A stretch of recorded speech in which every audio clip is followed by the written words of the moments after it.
대감마님, 이 며느리가 하룻밤 만에 3년치 장부를 바로잡았습니다. 빚 대신 팔려온 천한 며느리. 헌데 상단 주인조차 풀지 못한 난제를 이 며느리가 단숨에 해결했습니다. 과연 빚쟁이의 딸은 어떻게 상단의 은인이 되었을까요? 조선야담소를 찾아주셔서 감사합니다. 구독과 좋아요는 사랑입니다. 그럼 이야기 시작합니다. 옛날 옛적 경상도 상주 땅, 김영감의 초라한 초가집 마루에는 봄볕이 따스하게 내리쬐고 있었습니다. 마당 한쪽에는 춘애가 심은 동백나무 한 그루가 붉은 꽃을 피우고 있었고, 처마 끝에서는 제비 한 쌍이 집을 짓느라 분주했습니다. 평화로운 봄날이었지만 김영감의 얼굴에는 근심이 가득했습니다. 그는 마루 끝에 앉아 먼 산을 바라보며 한숨을 내쉬었고, 그 옆에서 춘애는 아버지의 어깨를 토닥이고 있었습니다. 춘애는 22살이 된 처녀였습니다. 키가 작고 몸이 가냘펐지만 눈빛만은 또렷했고 마음씨는 봄날의 햇살처럼 따스했습니다. 어머니가 춘애를 낳고 세상을 떠난 뒤 김영감은 홀로 딸을 키우며 밤낮으로 일을 했습니다. 춘애는 그런 아버지의 모습을 보며 자랐고 아버지를 위해서라면 무엇이든 하겠다는 마음을 품고 있었지요. 아버지, 오늘은 장에 가서 무명실을 팔고 올게요. 제가 밤새 짠 무명이니 값을 좀 받을 수 있을 거예요. 춘애는 밝게 웃으며 말했습니다. 김영감은 고개를 저으며 딸의 손을 잡았습니다. 춘애의 손은 배를 짜느라 굳은 살이 배어 있었고 손가락 끝은 바늘에 찔린 자국이 여러 개 있었습니다. 김영감은 그 손을 보며 눈시울이 붉어졌고 입술을 깨물며 말을 잇지 못했습니다. 그때였습니다. 대문이 거칠게 열리며 2명의 사내가 들어섰습니다. 한 사람은 검은 두루마기를 입은 빚쟁이였고 다른 한 사람은 비단 도포를 입은 박대감댁 심부름꾼이었습니다. 빚쟁이의 얼굴에는 냉소가 가득했고 심부름꾼은 무표정하게 마당을 둘러보았습니다. 춘애는 재빨리 일어나 아버지를 부축했고 김영감은 떨리는 몸으로 마루에서 내려와 두 사람 앞에 섰습니다. 김영감, 오늘로 약속한 날이 닷새나 지났소. 은자 50냥을 당장 내놓지 않으면 관가에 넘기겠소. 빚쟁이의 목소리는 얼음장처럼 차가웠습니다. 50냥이라는 돈은 김영감이 평생 농사를 지어도 모을 수 없는 거금이었고 그 돈을 갚지 못하면 관가에 끌려가 종이 되는 수밖에 없었습니다. 김영감은 땅바닥에 이마를 찌으며 애원했고 춘애는 그런 아버지의 모습을 보며 가슴이 미어지는 듯 했지요. 제발 사흘만 더 말미를 주시오. 무슨 수를 써서라도 돈을 마련해 보겠소이다. 김영감의 목소리는 떨리고 있었습니다. 하지만 빚쟁이는 코웃음을 치며 고개를 저었습니다. 그때 심부름꾼이 나지막하게 입을 열었고 그의 말에 마당의 공기가 얼어붙는 듯 했습니다. 김영감, 우리 대감마님께서 한 가지 제안을 하셨소. 댁의 따님을 우리 도련님 댁 며느리로 들이면 빚 50냥을 모두 탕감해 주겠다 하셨소. 그 말에 김영감은 화들짝 놀라 고개를 들었습니다. 박대감의 아들은 이미 장가를 들었고 아들까지 두었다는 것을 마을 사람들은 모두 알고 있었습니다. 그렇다면 이것은 춘애를 손자 며느리로 드리겠다는 말이었고 빚 대신 딸을 파는 것과 다름없는 일이었지요. 사실은 이러했습니다. 박대감의 손자는 몸이 허약하여 일찍 장가를 들여야 한다는 의원의 말이 있었습니다. 상주에서 가장 큰 상단을 운영하는 박대감 댁이었지만 며느리인 유씨 부인이 워낙 냉정하고 까다로운 성품이라 양반댁 처녀들은 모두 그 집안으로 시집가기를 꺼렸습니다. 그러던 차에 빚쟁이가 김영감의 딸이 총명하고 효성스럽다는 이야기를 전했고 박대감은 빚을 대신 갚아주는 조건으로 춘애를 며느리로 들이기로 결정한 것이었습니다. 춘애는 조용히 아버지의 손을 잡았습니다. 김영감의 손은 세월의 무게로 주름이 가득했고 굳은 살이 두껍게 박혀 있었습니다. 춘애는 그 손을 어루만지며 아버지가 평생 얼마나 고생했는지 떠올렸고 가슴 한편이 뜨거워지는 것을 느꼈지요. 어릴 적 춘애는 가난한 살림 중에도 아버지의 어깨 너머로 귀한 글귀를 익혔습니다. 마침 마을에 머물던 한 선비가 김영감에게 큰 은혜를 입은 일이 있었는데 그 선비가 고마움의 표시로 춘애에게 천자문과 사서삼경을 가르쳐 주었지요. 춘애는 마치 메마른 땅이 단비를 머금듯 금세 그를 깨우쳤고 복잡한 셈법과 세상의 이치에도 눈부신 재능을 보였습니다. 선비는 춘애를 보며 감탄했고 김영감에게 이 아이는 장차 큰 사람이 될 것이라 말했습니다. 하지만 아무리 총명해도 가난한 집안의 여자아이에게는 쓸모없는 일이었지요. 아버지, 춘애는 차분한 목소리로 말했습니다. 김영감은 고개를 들어 딸을 바라보았고 춘애는 조용히 미소를 지었습니다. 그 미소에는 슬픔도 있었지만 동시에 단단한 결심도 담겨 있었습니다. 제가 가겠습니다. 아버지께서 빚 때문에 고생하시는 것을 더 이상 볼 수가 없어요. 춘애야, 안 된다. 내가 그 집에 가서 어찌 살겠느냐. 나는 차라리 관가에 끌려가는 편이 낫다. 김영감은 눈물을 흘리며 딸의 손을 꽉 잡았습니다. 하지만 춘애는 고개를 저으며 아버지의 손을 부드럽게 어루만졌고 그 눈빛에는 흔들림이 없었습니다. 아버지, 저는 괜찮습니다. 그 집에 가서도 잘 살 수 있어요. 제가 총명하다고 하시니 그 집에서도 인정을 받을 수 있을 거예요. 춘애의 말에 빚쟁이와 심부름꾼은 서로 눈짓을 주고받았습니다. 심부름꾼은 품속에서 문서를 꺼내 김영감 앞에 내밀었고 붓과 도장을 함께 건넸습니다. 여기 도장을 찍으시오. 그러면 빚 50냥은 모두 탕감되고 따님은 우리 댁 며느리가 되는 것이오. 김영감은 떨리는 손으로 문서를 받아들었습니다. 문서에는 빚을 탕감하는 대신 춘애를 박대감댁 손자 며느리로 드린다는 내용이 빼곡히 적혀 있었고 김영감은 그 글자들을 보며 눈물을 흘렸습니다. 도장이 문서에 닿는 순간 김영감의 눈에서 눈물이 주르르 흘러내렸고 춘애는 그런 아버지를 꼭 껴안았습니다. 빚쟁이는 만족스러운 표정을 지었고 심부름꾼은 춘애를 바라보며 고개를 끄덕였습니다. 사흘 후에 가마를 보내겠소. 그때까지 준비를 하고 계시오. 심부름꾼의 말에 춘애는 고개를 숙여 인사를 했고 두 사람은 그렇게 김영감의 집을 떠났습니다. 마당에는 다시 고요함이 찾아왔고 춘애와 김영감은 한참 동안 아무 말도 하지 못한 채 서 있었지요. 사흘이라는 시간은 눈 깜짝할 사이에 지나갔습니다. 춘애는 아버지와 함께 보낼 수 있는 마지막 순간들을 소중히 여겼고 김영감은 춘애의 초라한 옷이지만 정성껏 깨끗이 빨아주었습니다. 마지막 밤 김영감은 춘애의 손을 잡고 밤새도록 울었습니다. 미안하다. 아비가 무능해서 내가 이런 고생을 하는구나. 아버지, 저는 괜찮습니다. 제가 그 집에서 잘 지내며 아버지께 꼭 효도하겠습니다. 춘애는 아버지를 꼭 안아주었습니다. 김영감은 딸의 등을 토닥이며 눈물을 흘렸고 둘은 슬픔의 마지막 밤을 보내야만 했습니다. 사흘 후 박대감 댁에서 보낸 가마가 김영감의 집 앞에 도착했습니다.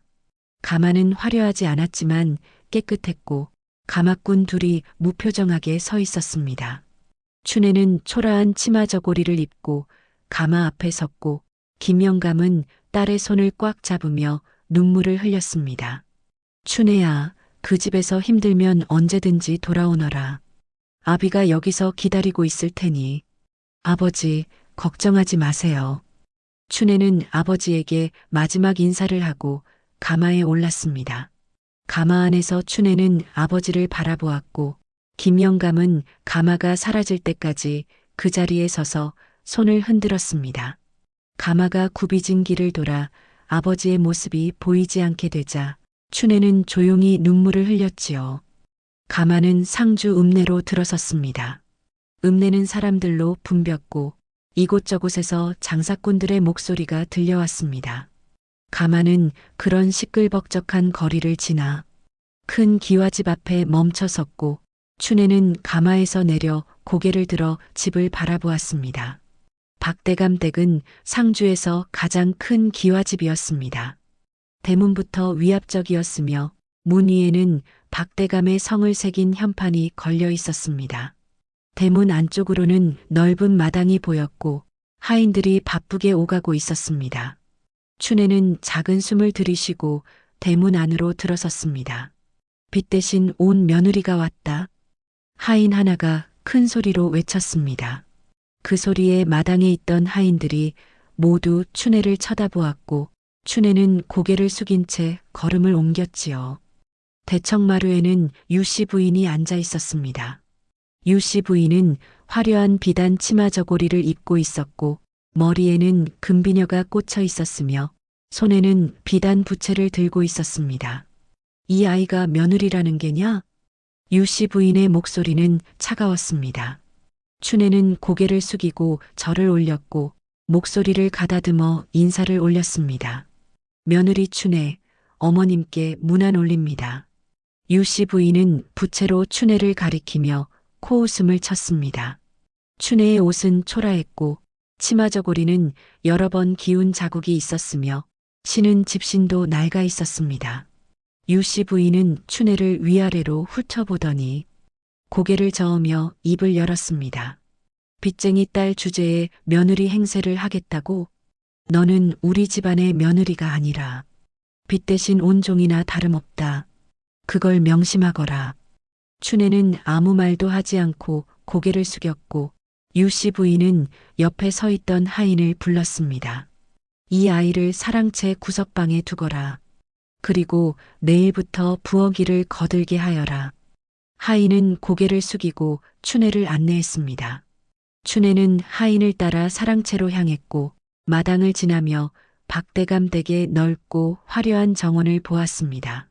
정원에는 연못이 있었고 연못 위에는 정자가 세워져 있었으며 정자 주위에는 모란꽃과 매화나무가 심어져 있었습니다. 하인이 안내한 방은 사랑채 구석에 있는 작은 방이었습니다.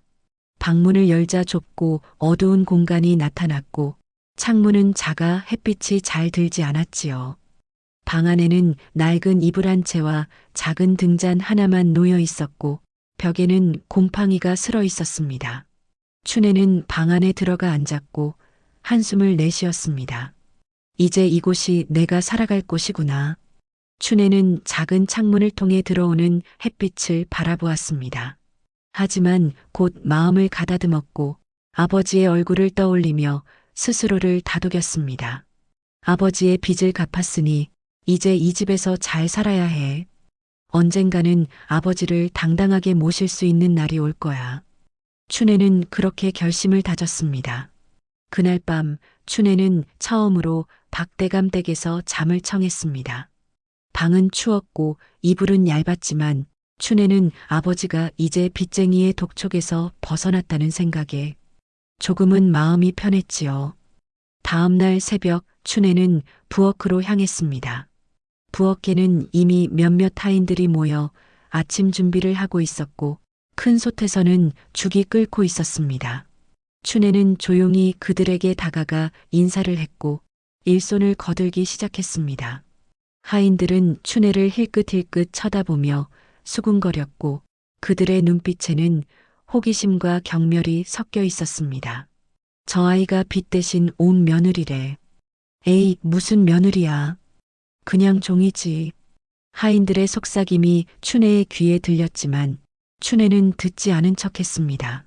그저 묵묵히 쌀을 씻고 물을 길어 나르고 상을 차리는 일을 했습니다. 춘애는 어릴 적부터 집안일을 해왔기 때문에 손놀림이 빨랐고 일을 깔끔하게 처리했습니다. 유씨 부인은 춘애가 일하는 모습을 지켜보다가 흠을 잡았습니다. 춘애가 상을 차려 대청마루로 가져가자 유씨 부인은 상을 보더니 혀를 찼습니다. 상을 그따위로 차리면 어떡하느냐. 젓가락이 삐뚤어졌고 국그릇이 제자리에 없구나. 다시 하거라. 춘애는 아무런 대꾸도 없이 고개를 숙인 채 엉망이 된 상을 묵묵히 다시 차려냈습니다. 유씨 부인은 여전히 못마땅한 기색으로 비단 부채를 휘둘러 찬바람을 일으켰으나 더는 입을 열어 잔소리를 퍼붓지는 않았습니다. 춘애는 그렇게 모진 구박과 냉대 속에서도 하루하루를 눈물로 견뎌냈지요. 그러던 어느 날 춘애는 마침내 이 집안의 가장 높은 어른이자 자신을 이곳으로 불러들인 시할아버지 박대감을 처음으로 마주하게 되었습니다. 박대감은 예순이 훌쩍 넘은 노인이었음에도 불구하고 대나무처럼 꼿꼿한 기계와 서늘할 정도로 날카로운 눈빛을 지니고 있었습니다. 그는 사랑채 어두운 구석에서 산더미처럼 쌓인 장부를 살피다 찻상을 들고 들어오는 춘애를 향해 천천히 고개를 들었습니다. 내가 춘애라는 아이냐? 예, 대감마님. 며느리 춘애입니다. 춘애는 공손하게 절을 올렸습니다. 박대감은 찻잔을 들어 한 모금 마시고는 춘애를 물끄러미 바라보았습니다. 그를 안다고 들었다. 사실이냐? 예, 조금 배웠습니다. 춘애의 대답에 박대감은 고개를 끄덕였습니다. 그는 잠시 생각에 잠겼다가 입을 열었습니다. 그래, 좋다. 이 집에서 잘 지내거라. 내가 총명하다는 소문을 듣고 며느리로 들였으니 기대가 크다. 박대감의 말에 춘애는 고개를 숙였습니다. 박대감은 다시 장부로 시선을 돌렸고 춘애는 조용히 물러났습니다. 방으로 돌아온 춘애는 안도의 한숨을 내쉬었지요. 대감마님은 냉정하지 않으시구나. 어쩌면 이 집에서 잘 지낼 수 있을지도 몰라. 그러던 어느 날 춘애는 사랑채를 청소하다가 책 한 권을 발견했습니다. 먼지가 수북이 쌓인 책이었는데 제목을 보니 상업 장부를 기록하는 방법에 관한 책이었습니다. 춘애는 호기심에 그 책을 펼쳐보았고 책에는 복잡한 숫자와 계산법이 빼곡히 적혀 있었습니다. 춘애는 그 책을 몰래 방으로 가져가 밤마다 읽기 시작했고 세법에 능했기 때문에 책의 내용을 금세 이해할 수 있었습니다. 이런 책도 있구나. 상단을 운영하려면 이런 것도 알아야 하는구나. 춘애는 그렇게 조금씩 상단 운영에 대해 배워나갔습니다. 석 달이 지난 어느 가을날 저녁 박대감 댁 사랑채에서는 촛불이 깜빡이고 있었습니다. 바람이 불 때마다 창호지가 바스락거렸고 마당에는 낙엽이 쌓여갔으며 하인들은 하루 일과를 마치고 저마다 자기 처소로 돌아가고 있었습니다. 춘애는 부엌에서 마지막 설거지를 마치고 구석방으로 돌아왔고 작은 등잔에 불을 켜고 앉아 한숨을 내쉬었습니다. 그녀의 손은 찬물에 불어 있었고 어깨는 무거운 물동이를 나르느라 결려 있었지요. 오늘도 하루가 지났구나. 아버지는 잘 지내고 계실까? 춘애는 창밖을 바라보며 아버지를 떠올렸습니다. 박대감 댁에 온 지 석 달이 되었지만 아버지를 한 번도 뵙지 못했습니다. 유씨 부인이 춘애에게 친정 방문을 허락하지 않았기 때문이었고 춘애는 그저 마음속으로 아버지의 안녕을 빌 수밖에 없었지요. 가늘게 떨리는 등잔불이 방 안가득 기묘한 그림자를 드리웠습니다. 춘애는 주변을 살피더니 품속에서 낡은 책 한 권을 조심스레 꺼냈습니다. 며칠 전 사랑채 구석에서 운명처럼 발견한 상업장부의 기록법이 담긴 책이었지요. 모두가 잠든 깊은 밤 춘애는 홀로 글자를 짚어가며 상단 운영의 이치를 깨쳐나갔습니다. 가난한 농부의 딸이었으나 그녀의 눈빛은 이미 거대한 상단을 꿰뚫어보고 있었습니다. 바로 그때 사랑채 쪽에서 박대감의 목소리가 들려왔습니다. 목소리는 평소와 달리 낮고 무거웠으며 근심이 가득한 것 같았습니다. 춘애는 귀를 기울였고 박대감이 누군가와 이야기하는 소리를 들을 수 있었습니다. 이 장부를 다시 확인해 보았지만 도무지 오류를 찾을 수가 없구나. 3년 동안 쌓인 장부인데 어디서부터 잘못되었는지 알 수가 없어. 박대감의 목소리에는 깊은 한숨이 섞여 있었습니다. 춘애는 조용히 문틈으로 다가가 사랑채를 바라보았고 촛불이 밝혀진 창문 너머로 박대감과 상단의 행수가 장부를 펼쳐놓고 있는 모습이 보였습니다. 행수는 박대감의 오른팔로 상단의 모든 거래를 기록하고 관리하는 사람이었지요. 대감마님, 이 장부는 제가 3년 동안 정성껏 기록한 것입니다. 오류가 있을 리 없습니다. 행수의 목소리는 떨리고 있었습니다. 박대감은 고개를 저으며 장부를 두드렸고 그 소리가 밤 공기를 타고 춘애의 귀에 들려왔습니다. 하지만 은자 200냥이 맞지 않는다. 이 돈이 어디로 갔는지 알 수 없으면 우리 상단은 큰 공경에 처하게 될 것이다. 거래처에서 이미 의심의 눈초리를 보내고 있고 만약 장부가 엉망이라는 소문이 퍼지면 상단의 신용이 땅에 떨어지게 된다. 박대감의 말에 행수는 땀을 흘리며 장부를 다시 펼쳤습니다. 춘애는 그 모습을 보며 가슴이 조여오는 것을 느꼈고 자신이 읽었던 책의 내용이 머릿속을 스쳐 지나갔습니다. 책에는 장부를 기록할 때 주의해야 할 점들이 상세히 적혀 있었고 특히 여러 거래처의 입금과 출금을 동시에 기록할 때 실수가 생기기 쉽다는 내용이 있었지요. 어쩌면 내가 도울 수 있을지도 몰라. 춘애는 그런 생각이 들었지만 곧 고개를 저었습니다. 자신은 빚 대신 온 며느리일 뿐이고 유씨 부인조차 자신을 종처럼 대하는데 어떻게 감히 대감마님께 나서겠느냐는 생각이 들었습니다. 춘애는 조용히 자리로 돌아가 이불을 덮었지만 잠은 쉽게 오지 않았고 밤새도록 박대감의 근심 어린 목소리가 귓가에 맴돌았지요. 다음 날 아침 박대감 댁에는 긴장감이 감돌았습니다. 박대감은 새벽부터 사랑채에 앉아 장부를 들여다보고 있었고 행수와 상단의 직원들이 모여 머리를 맞대고 있었습니다. 유씨 부인도 평소와 달리 표정이 어두웠으며 하인들에게 말수가 줄어들었습니다. 춘애는 부엌에서 아침 준비를 하며 대청마루로 상을 나르던 중 유씨 부인과 시누이인 서씨 부인이 나누는 대화를 들었습니다. 형님, 상단 일이 잘못되면 우리 집안이 어떻게 되는 거예요? 서씨 부인의 목소리에는 불안함이 가득했습니다. 유씨 부인은 부채를 들어 얼굴을 가리며 한숨을 내쉬었고 낮은 목소리로 대답했습니다. 아버님께서 밤새 장부를 보셨지만 오류를 찾지 못하셨다고 하시더구나. 만약 이 문제를 해결하지 못하면 거래처에서 우리를 믿지 않게 될 것이고 그러면 상단은 문을 닫게 될지도 모른다. 유씨 부인의 말에 서씨 부인은 얼굴이 하얗게 질렸습니다. 춘애는 그 모습을 보며 가슴이 무거워졌고 조용히 상을 내려놓고 부엌으로 돌아왔지요. 그날 밤 춘애는 다시 한번 사랑채 쪽을 바라보았습니다. 박대감은 여전히 촛불을 켜놓고 장부와 씨름하고 있었고 가끔씩 깊은 한숨소리가 들려왔습니다. 춘애는 망설이다가 조용히 구석방 문을 열고 밖으로 나왔습니다. 밤 공기는 차갑고 상쾌했으며 하늘에는 보름달이 떠 있었습니다.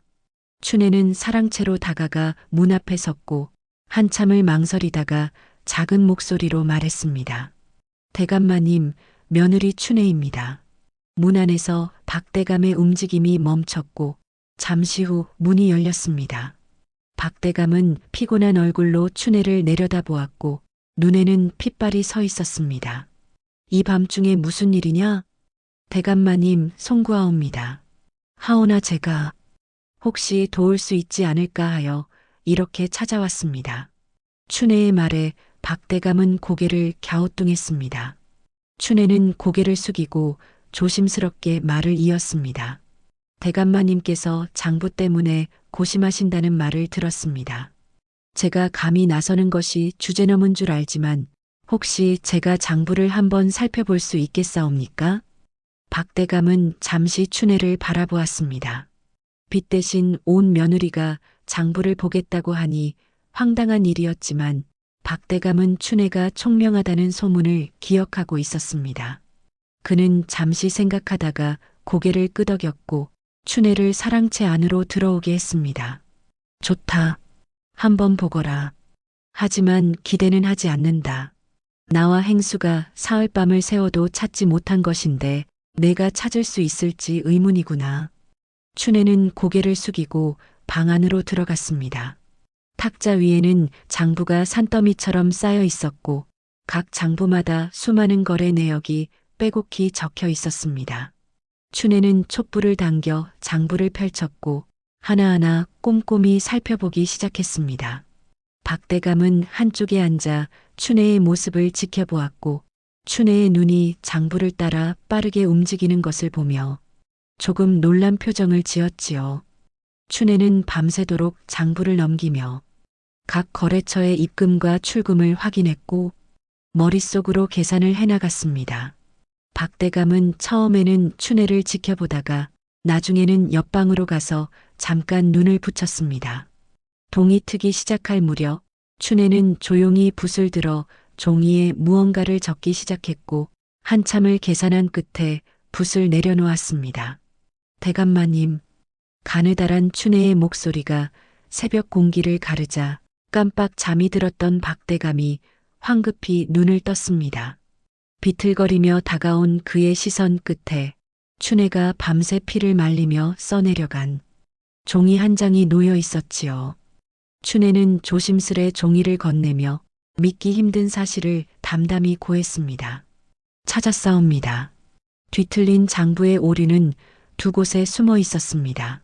그 짧은 한마디에 상단의 운명을 짊어진 노대감의 손이 파르르 떨리기 시작했습니다.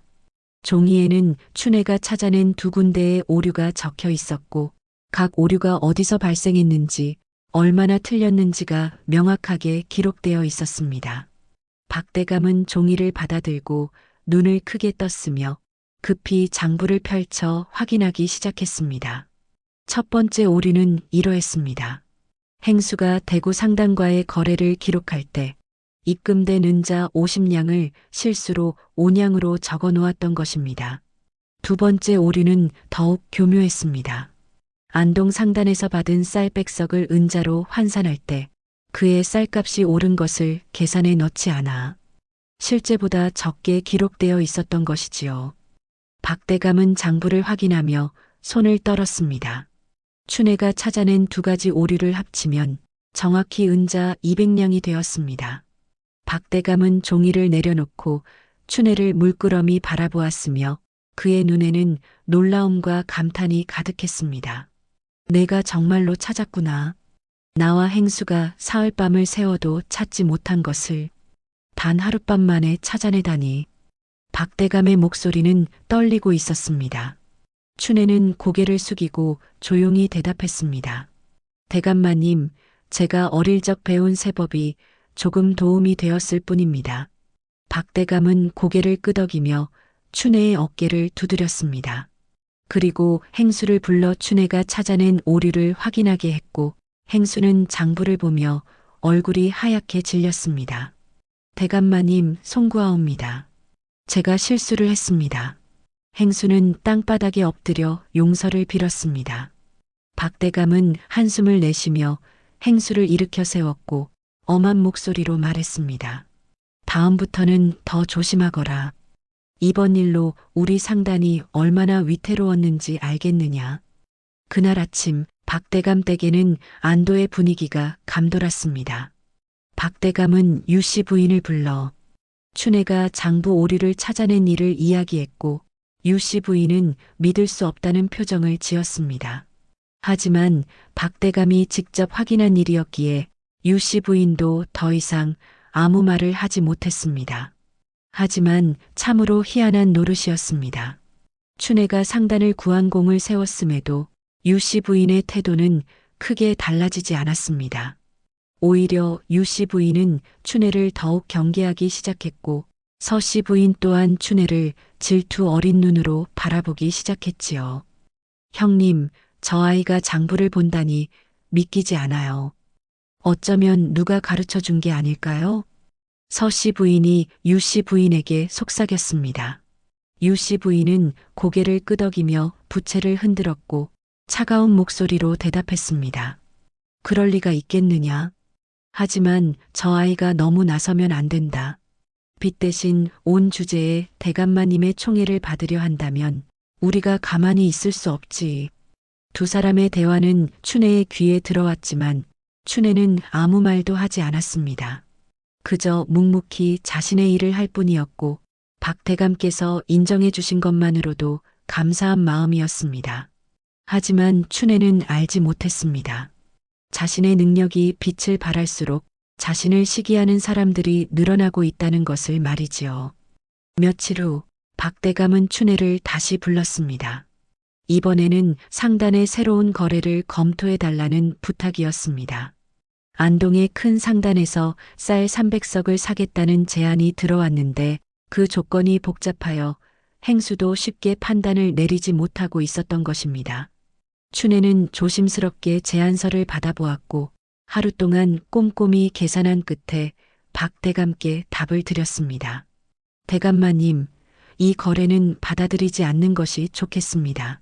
상대방이 제시한 조건을 보면 당장은 이익이 있는 것처럼 보이지만 장기적으로는 우리 상단이 손해를 보게 되어 있습니다.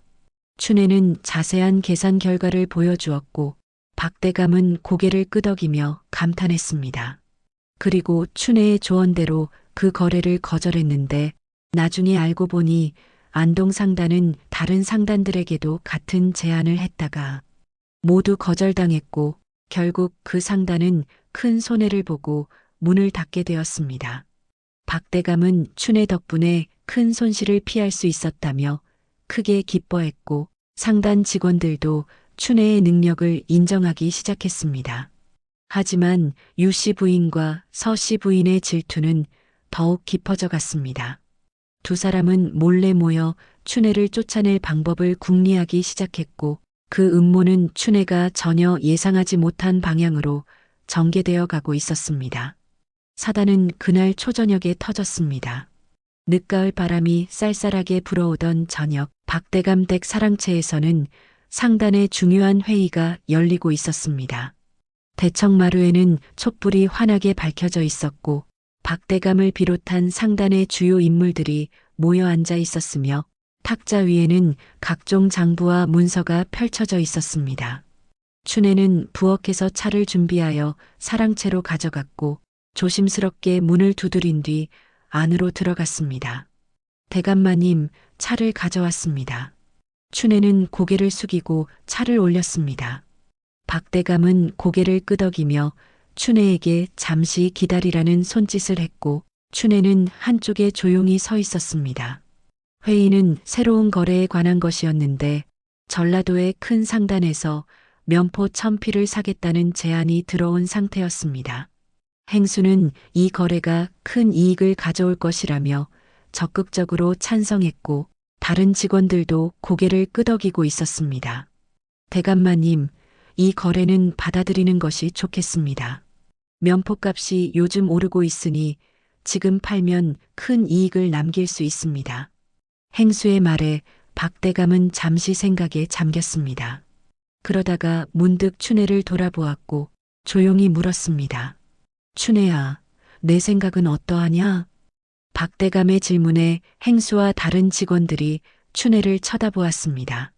그들의 눈빛에는 불편함과 의아함이 섞여 있었고 특히 행수의 표정은 굳어 있었습니다.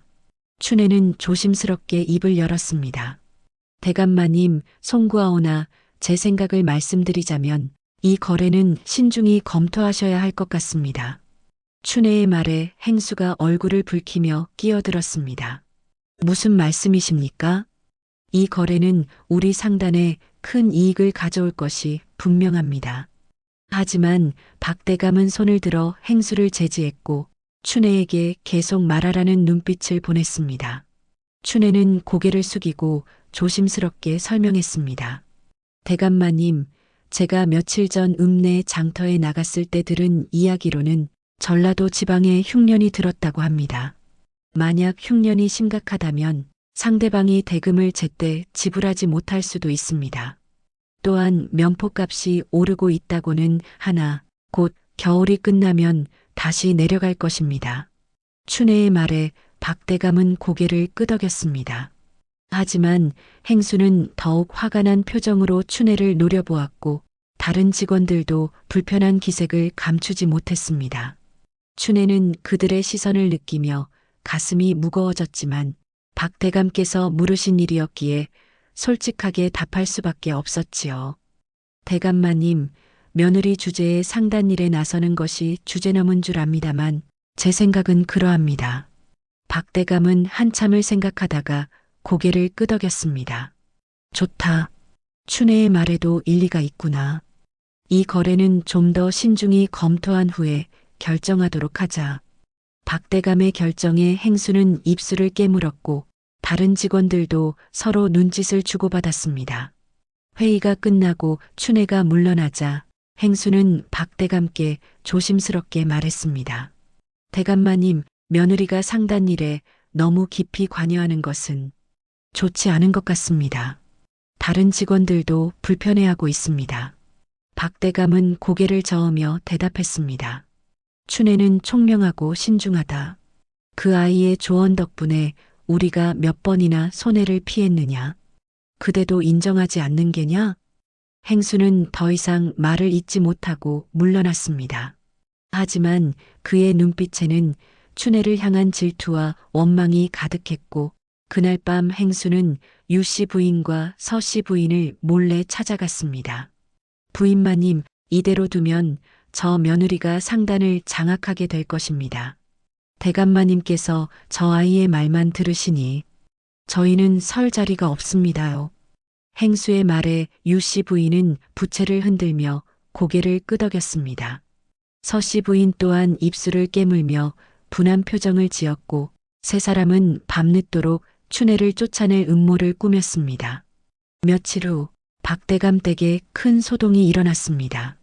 아침 일찍 유씨 부인이 하인들을 모두 모아놓고 사랑채의 귀중한 옥 도장이 사라졌다고 선포한 것입니다. 그 도장은 박대감이 중요한 거래에 사용하는 것으로 상단의 신용을 상징하는 물건이었습니다. 누가 감히 대감마님의 도장을 훔쳤단 말이냐? 당장 범인을 찾아내거라. 유씨 부인의 목소리는 분노로 떨리고 있었습니다. 하인들은 서로를 의심하며 수군거렸고 사랑채와 안채를 샅샅이 뒤지기 시작했습니다. 춘혜도 다른 하인들과 함께 수색에 나섰지만 도장은 어디에서도 발견되지 않았습니다. 바로 그때 서씨 부인이 날카로운 목소리로 외쳤습니다. 저기 춘혜의 방을 찾아보지 않았구나. 서씨 부인의 말에 모든 사람의 시선이 춘혜에게 쏠렸습니다. 춘혜는 깜짝 놀라 고개를 저었고 떨리는 목소리로 말했습니다. 아니옵니다. 제가 도장을 훔칠 리가 없습니다. 하지만 유씨 부인은 하인들에게 명령했습니다. 당장 춘혜의 방을 수색하거라. 하인 둘이 춘혜의 구석방으로 달려갔고 방 안을 뒤지기 시작했습니다. 춘혜는 가슴이 철렁 내려앉는 것을 느꼈지만 자신은 아무 잘못도 하지 않았기에 떳떳했습니다. 하지만 얼마 지나지 않아 하인 하나가 방에서 무언가를 들고 나왔습니다. 부인마님, 이것을 찾았습니다. 하인의 손에는 옥 도장이 들려 있었습니다. 도장은 춘혜의 이불 밑에 숨겨져 있었고 마당에 모인 모든 사람이 그것을 보며 숨을 죽였습니다. 춘혜는 믿을 수 없다는 표정으로 고개를 저었고 목소리가 떨렸습니다. 아니옵니다. 제가 그것을 숨긴 것이 아닙니다. 누군가 제 방에 몰래 넣어둔 것입니다. 하지만 유씨 부인은 차갑게 웃으며 춘혜를 가리켰습니다. 증거가 내 방에서 나왔는데 무슨 변명이냐? 내가 대감마님의 총애를 받는다고 해서 이런 짓까지 하다니 정말 염치 없는 것이로구나. 서씨 부인도 거들었습니다. 형님, 저 아이를 당장 관가에 넘겨야 합니다. 주인의 물건을 훔친 것은 중죄입니다. 하인들도 춘혜를 의심의 눈초리로 바라보았고 수군거리는 소리가 마당 가득 퍼졌습니다. 춘혜는 무릎이 꺾이는 것 같았지만 간신히 버티며 고개를 들어 유 씨 부인을 바라보았습니다. 정말로 제가 하지 않았습니다. 누군가 저를 모함하고 있습니다. 하지만 유 씨 부인은 들은 척도 하지 않았습니다. 바로 그때 박대감이 소동을 듣고 사랑채에서 나왔습니다. 그는 마당에 모인 사람들을 보며 눈살을 찌푸렸고 무슨 일이냐고 물었습니다. 유 씨 부인은 재빨리 상황을 설명했고 도장을 박대감께 보여드렸습니다. 대감, 춘애가 중요한 상단의 도장을 훔쳤습니다. 증거가 저 아이 방에서 나왔으니 더 이상 의심할 여지가 없습니다. 박대감은 도장을 받아들고 춘애를 바라보았습니다. 그의 눈빛에는 실망과 의심이 섞여 있었고 춘애는 그 눈빛을 보며 가슴이 무너지는 것 같았습니다. 춘애야, 정말 내가 이것을 훔쳤느냐? 박대감의 목소리는 낮고 무거웠습니다. 춘애는 눈물을 흘리며 고개를 저었고 떨리는 목소리로 대답했습니다. 대감마님, 정말로 아니옵니다. 제가 왜 대감마님의 도장을 훔치겠사옵니까? 하지만 박대감은 한참을 춘애를 바라보다가 한숨을 내쉬었습니다. 그리고 유 씨 부인에게 고개를 돌리며 말했습니다. 춘애를 사랑채 창고에 가두어라. 이 일은 좀 더 조사해 보아야겠다. 유 씨 부인은 만족스러운 표정으로 고개를 끄덕였고 하인들이 춘애를 끌고 갔습니다. 춘애는 저항하지 않았지만 눈물이 멈추지 않았습니다. 창고는 어둡고 좁았으며 창문도 없어 햇빛이 들지 않았습니다. 춘애는 창고 바닥에 주저앉아 눈물을 흘렸고 억울함에 가슴이 찢어지는 것 같았지요. 누가 이런 짓을 한 걸까? 왜 저를 모함하는 걸까? 춘애는 머릿속으로 지난 며칠을 되짚어 보았습니다. 그리고 문득 유 씨 부인과 서 씨 부인, 그리고 행수가 자신을 향해 보냈던 차가운 시선이 떠올랐습니다. 춘애는 그제야 깨달았습니다. 자신이 박대감의 신임을 받는 것을 시기한 사람들이 자신을 쫓아내기 위해 꾸민 음모였다는 것을 말입니다. 하지만 어떻게 증명하지? 증거는 이미 내 방에서 나왔는걸. 춘애는 절망에 빠졌습니다. 아무리 생각해도 자신의 결백을 증명할 방법이 보이지 않았고 박대감조차 자신을 의심하는 눈빛을 보냈습니다. 춘애는 무릎을 끌어안고 한참을 울었습니다. 밖에서는 유 씨 부인과 서 씨 부인, 그리고 행수가 만족스러운 표정으로 이야기를 나누고 있었습니다. 이제 저 아이는 끝이야. 대감마님께서도 저 아이를 믿지 않으실 거예요. 서 씨 부인이 속삭였습니다. 유 씨 부인은 부채를 흔들며 고개를 끄덕였고 행수도 안도의 한숨을 내쉬었습니다. 하지만 춘애는 포기하지 않았습니다. 창고 안에서 하루를 보낸 후 춘애는 눈물을 닦고 일어섰습니다. 어둠 속에서 춘애는 조용히 생각을 정리했고 자신을 모함한 사람들의 실수를 찾아내기로 결심했습니다. 분명 어딘가에 허점이 있을 거야. 내가 총명하다고 했던 그 능력으로 반드시 진실을 밝혀낼 거야. 춘애는 그렇게 마음을 다잡았습니다. 그리고 머릿속으로 그날의 상황을 하나하나 되짚어보기 시작했습니다. 도장이 사라진 시간, 자신의 방이 수색된 과정, 그리고 도장이 발견된 위치까지 모든 것을 꼼꼼히 따져보았습니다. 그러던 중 춘애는 한 가지 이상한 점을 발견했습니다. 도장이 발견된 곳은 이불 밑이었는데 춘애는 그날 아침 이불을 개어 방 한쪽에 쌓아두었습니다. 만약 누군가 도장을 숨기려 했다면 이불을 다시 펼쳐야만 했을 것입니다. 하지만 하인들이 방을 수색할 때 이불은 이미 펼쳐져 있는 상태였습니다. 이상하다.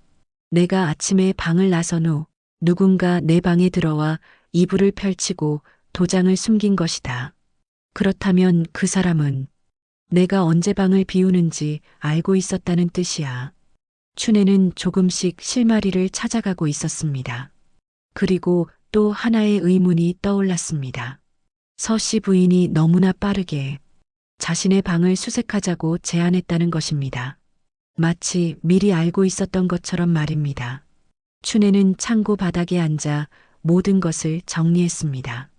그리고 며칠 전 자신의 방 근처에서 수상한 인물을 본 기억이 떠올랐습니다. 그날 저녁 춘혜가 부엌에서 일을 하고 있을 때 서씨 부인의 시녀가 사랑채 쪽을 서성이는 것을 본 적이 있었습니다.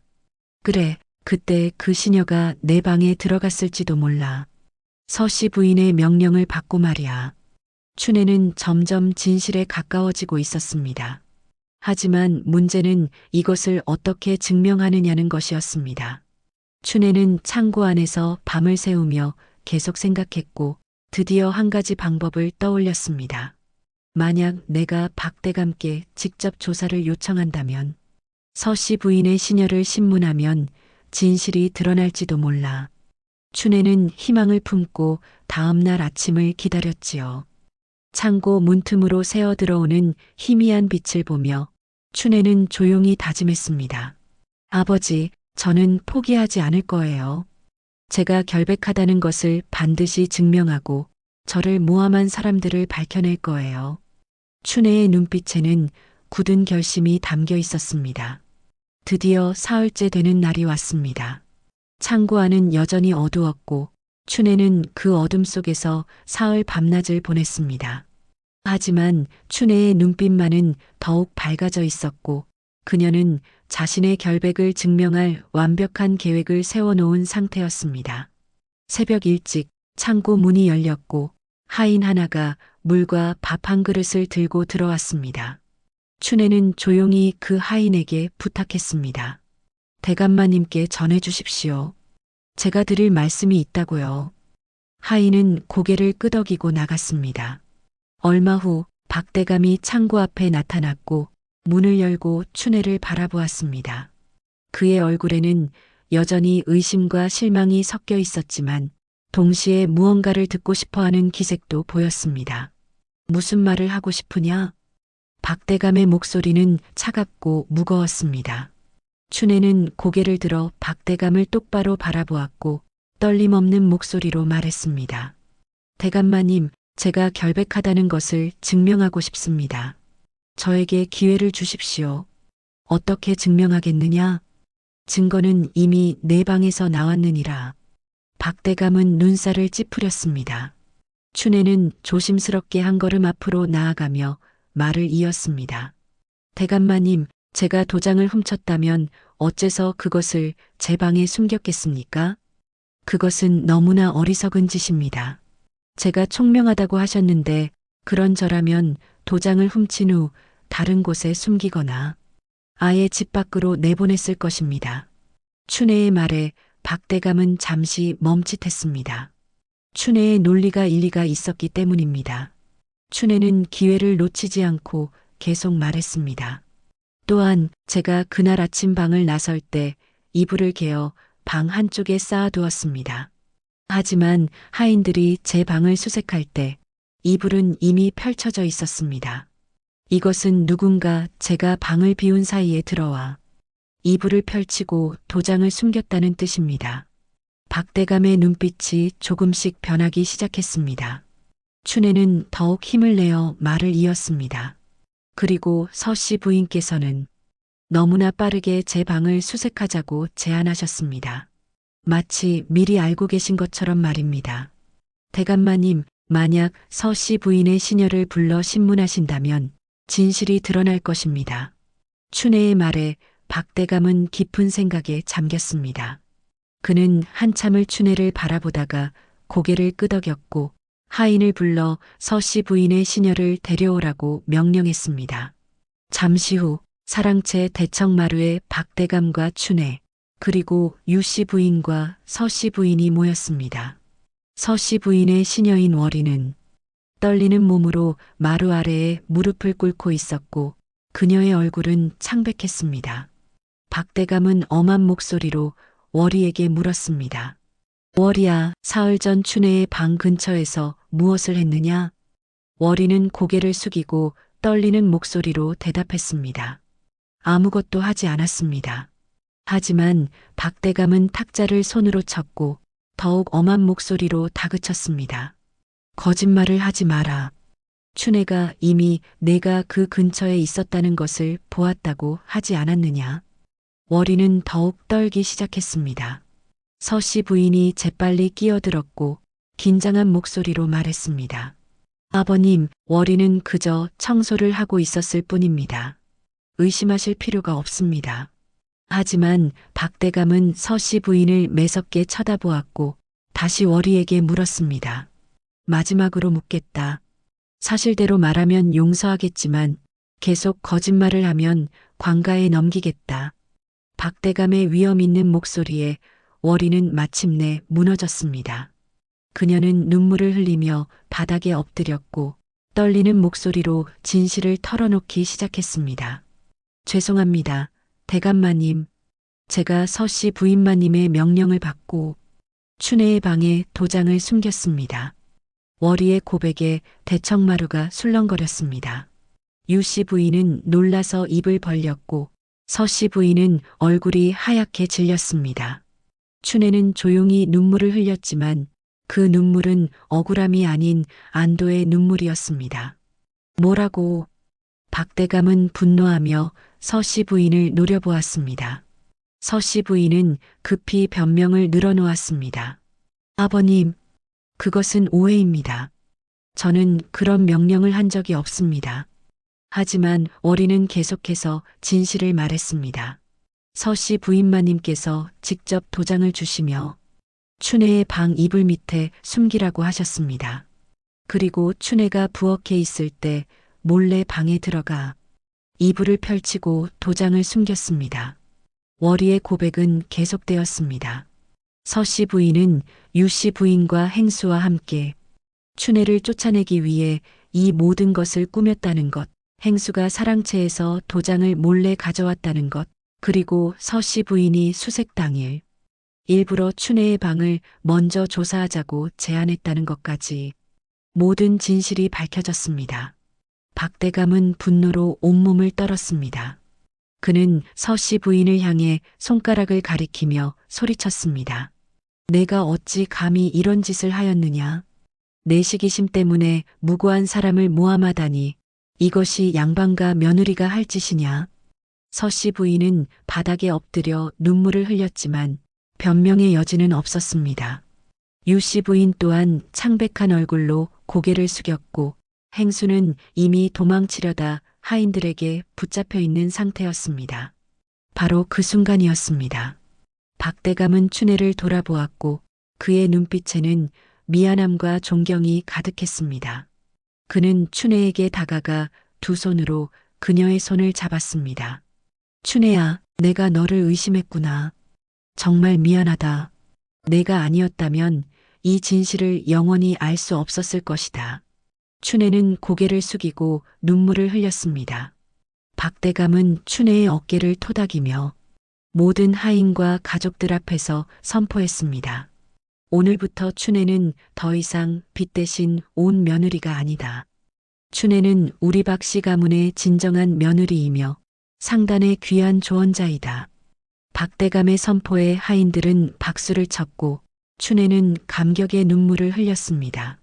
유씨 부인은 복잡한 표정으로 춘혜를 바라보았지만 더 이상 아무 말도 하지 못했습니다. 박대감은 즉시 서씨 부인과 행수를 벌했습니다. 서씨 부인은 사당에 유폐되어 석 달 동안 밖으로 나올 수 없게 되었고 행수는 상단에서 쫓겨나 다시는 박대감 댁 근처에 얼씬거리지 못하게 되었습니다. 월이는 정직하게 진실을 말했다는 이유로 용서받았지만 서씨 부인 대신 다른 주인을 섬기게 되었습니다. 그날 저녁 박대감은 춘혜를 다시 불렀습니다. 사랑채에는 촛불이 환하게 밝혀져 있었고 탁자 위에는 새로운 옷과 비단 보자기가 놓여 있었습니다. 춘혜야, 이것은 내가 받아야 할 것들이다. 내가 우리 상단을 구했고 이번에도 진실을 밝혀냈으니 마땅히 보답을 해야 한다. 박대감은 비단 보자기를 열었고 그 안에는 은자 100냥이 들어 있었습니다. 춘혜는 깜짝 놀라 고개를 저었습니다. 대감마님, 이것은 너무 큰 것입니다. 저는 그저 제 결백을 증명하고 싶었을 뿐입니다. 하지만 박대감은 미소를 지으며 춘혜의 손에 은자를 쥐어주었습니다. 이것은 내가 받아야 할 것이다. 그리고 하나 더 말하겠다. 내 아버지의 빚은 이미 탕감되었지만 내 아버지가 여전히 가난하게 사신다는 것을 알고 있다. 이 돈으로 내 아버지께 새 집을 마련해 드리거라. 그리고 원한다면 내 아버지를 이 집으로 모셔도 좋다. 박대감의 말에 춘애는 더 이상 참지 못하고 눈물을 흘렸습니다. 그녀는 바닥에 무릎을 꿇고 깊이 절을 올렸습니다. 대감마님, 은혜를 잊지 않겠습니다. 제가 살아있는 한 박씨 가문을 위해 충성을 다하겠습니다. 박대감은 춘애를 일으켜 세웠고 그의 눈에도 눈물이 맺혀 있었습니다. 그날의 일이 있은 후 춘애의 가혹했던 삶은 마치 거짓말처럼 뒤바뀌기 시작했습니다. 박대감은 춘애를 곁에 두고 상단의 모든 중대사를 논하는 귀한 길잡이로 삼았으며 중요한 거래가 있을 때마다 가장 먼저 그녀의 지혜를 구했지요. 어둡고 습했던 사랑채 구석방을 떠나 햇살이 따스하게 내리쬐는 안채로 처소를 옮기자 그녀를 종처럼 대하던 집안 사람들의 눈빛 또한 달라졌습니다. 춘애를 모질게 대했던 유씨 부인마저 조심스레 다가와 지난날의 무례함을 사과했고 춘애는 그 허물을 따스하게 품어 안으며 너그럽게 용서했습니다. 봄이 왔고 박대감 댁 정원에는 매화꽃이 피어났습니다. 연못가 정자에서는 춘애와 박대감이 앉아 차를 마시고 있었고 탁자 위에는 새로운 거래 제안서가 놓여 있었습니다. 춘애는 제안서를 꼼꼼히 읽고 나서 고개를 끄덕이며 박대감께 말씀드렸습니다. 대감마님, 이 거래는 받아들이시는 것이 좋겠습니다. 조건도 합리적이고 상대방도 신용이 있는 상단입니다. 박대감은 미소를 지으며 춘애의 어깨를 토닥였습니다. 내 덕분에 우리 상단이 날로 번창하고 있구나. 정말 고맙다. 춘애는 공손하게 절을 올렸습니다. 박대감은 잠시 망설이다가 품속에서 문서 하나를 꺼내 춘애에게 건넸고 춘애는 그 문서를 받아들고 눈을 크게 떴습니다. 이것은 내 아비의 양인 문서니라. 박대감은 인자한 미소를 띠며 춘애에게 두툼한 종이 한 장을 건넸습니다. 이미 빚은 모두 사라졌으나 이 문서가 있어야 내 아비가 평생 맺힌 한을 풀고 당당히 고개를 들고 살지 않겠느냐. 그 말을 듣는 순간 춘애의 눈에선 참았던 눈물이 왈칵 쏟아져 내렸습니다. 양인 문서란 곧 천한 신분의 굴레를 벗고 자유로운 몸이 되었음을 증명하는 귀한 징표였지요. 이제 그 누구도 가난하고 힘없던 아버지를 함부로 업신여기지 못할 것이었습니다.